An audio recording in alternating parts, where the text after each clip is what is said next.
This program is proudly sponsored by Nowicki Carbone, personal injury lawyers.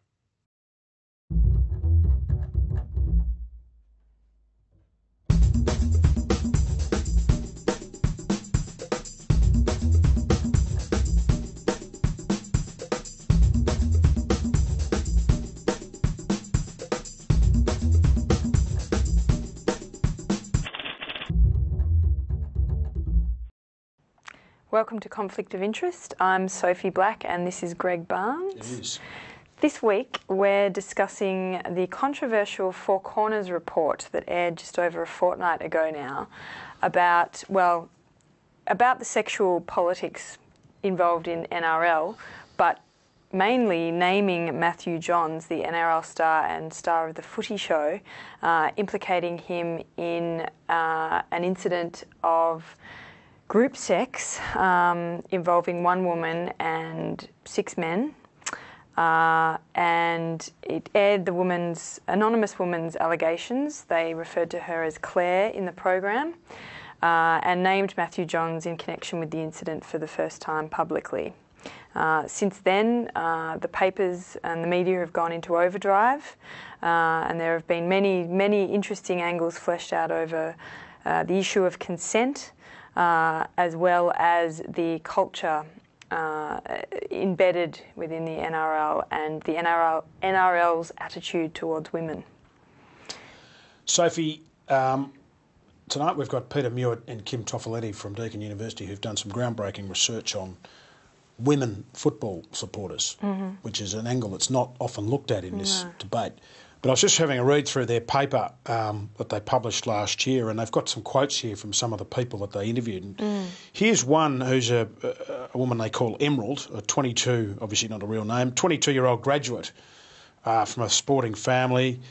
She says, you see what the guys have to deal with, she's talking about footballs, and sometimes guys that are barely 20 years old and they're getting absolutely gorgeous women throwing themselves at them. I think it would be difficult. And I think I have heard, just anecdotally talking to people about footballers, NRL, AFL, because I don't think we should just pick on the NRL here. They do come under a lot of scrutiny. When they go out, they're constantly being hassled, and they're pretty immature, a lot of them. I mean, they're 19, 20-year-old kids with a lot of money, not much else to do other than play football.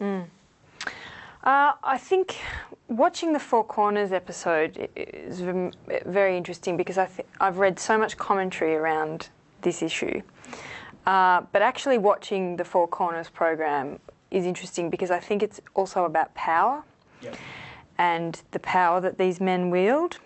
And I think in the situation with this girl, the public has been very evenly divided over this. It's been very interesting, hasn't it? Many of them have vehemently defended Mathew Johns and been very angry with this girl, angry with Four Corners, angry with this woman, angry with Four Corners, angry with Channel 9's Tracy Grimshaw, the host of A Current Affair, who editorialised after Mathew Johns' apology had aired on the footy show, and she made it very clear that she did not think that was a sufficient apology. She did it on Today Tonight. I mean, on her show, A Current Affair. I mean, But really quite interesting because that's the station which the footy show it's the home of the footy show. So there's been quite a lot of internal division over Tracy Grimshaw coming down so hard on Mathew Johns.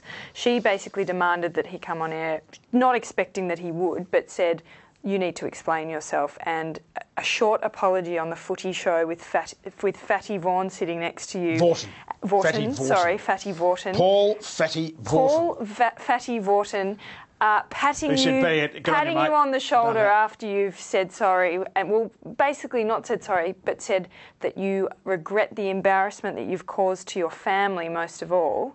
She did not see say to a lot of people. But she did not see that as a sufficient apology, and she then really I've never heard you talk so much about an issue on the program. It's fascinating, and she provided a really But do you think he should have apologised further? Do you think he's done a sufficient mea culpa?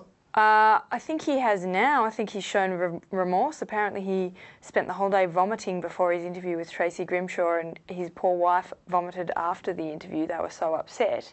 But this is a public... He also said that this is a phone call that he's been waiting for 7 years. 7 years. Listen, I've got a problem with these public executions. And the public does too, and a lot of people have said this is not right. I mean, this is just a public... Shouldn't lose his job over this. Who's Tracy Grimshaw? And where are all the other men who are involved in this incident? Exactly, a Channel 9 journalist, two-bit journalist who, sits there on Today Tonight, or what is the Current Affair, the program, which is a trashy third-rate program, and sits there and uses it as a pulpit. But she effectively pinpointed the fact that Mathew Johns' spin doctors had tried to mitigate the fallout from all of this by airing an apology on the Footy Show, quick to the point, dry-eyed. Well, what else would you have done? Before the Four Corners program what else would he have aired. done? Well, I think after watching the Four Corners program, it was clear that he needed to give more of an explanation, as did all of the other men involved in this incident. You are accepting. The other problem I have with this issue, in relation to Johns, and is that. And I suppose I'm putting this from a lawyer's perspective, defence lawyer's perspective. It assumes, of course, the credibility of what she's saying, the veracity of what she was saying. It does. She got a very soft, well-led interview from Sarah Ferguson. She did, and Sarah Ferguson was quite interesting in her treatment of that program, in that there were moments where she really editorialised. She used very strong words like depraved and shocking. Group sex is not always depraved. And that was another thing. There was this sort of judgment cast over certain things that happened during the program, including when she was interviewing a groupie, a traditional footy groupie who would go out to pubs and meet football players and have sex with them. We should get her on the show, that woman. I thought she was terrific. This woman was showing pictures that these footballers had sent on their That's right. And there's Sarah Ferguson saying, my God, I didn't know anything like this existed. Sexting. I mean, she just looked like a North Shore matron. I think she visibly jumped back and expressed horror at this penis that was on this woman's phone. So that stuff to me was not appropriate, but nevertheless... Prurient.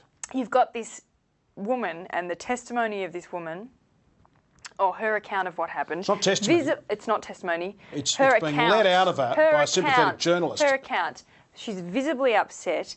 There are documents from psychologists saying that she's attempted suicide twice, that she's suffering from post-traumatic stress disorder. Do we know that it's directly related to that incident? Have we seen those documents? With Mathew Johns' apology on the Footy Show with Fatty patting him on the arm. Have we seen those documents?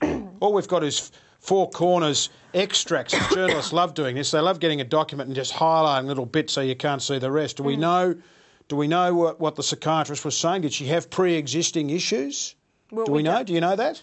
We don't know that. See, we're all jumped to conclusions. Don't get me wrong. Don't get me wrong. Here. I'm not defending Johns. That this woman's account, juxtaposed with Johns and his 3-sentence explanation, did not sit well. And we need to remember at all times that there were no charges laid over this incident. That's right. But at the same time, when you look at the people who were interviewed over the incident, they were the men involved. They were teammates, they were team members. Who else was going to be They were staff. What are we going to go to somebody and give some hearsay evidence? Now, listen, I could talk to you about this all night. I'm fired up over this one. Sophie, I'm not sure whether I agree or disagree with you. You slide around here. You're like me when I'm with Peter. Now I know what it feels like. We're going to get in Peter Mewett and Kim Toffeletti. As long as you're Peter, I'm okay with that. We're going to get in Peter Mewett and Kim Toffeletti from Deakin University, talk about their groundbreaking research into this entire issue, but in particular, what they call rogue men and predatory women.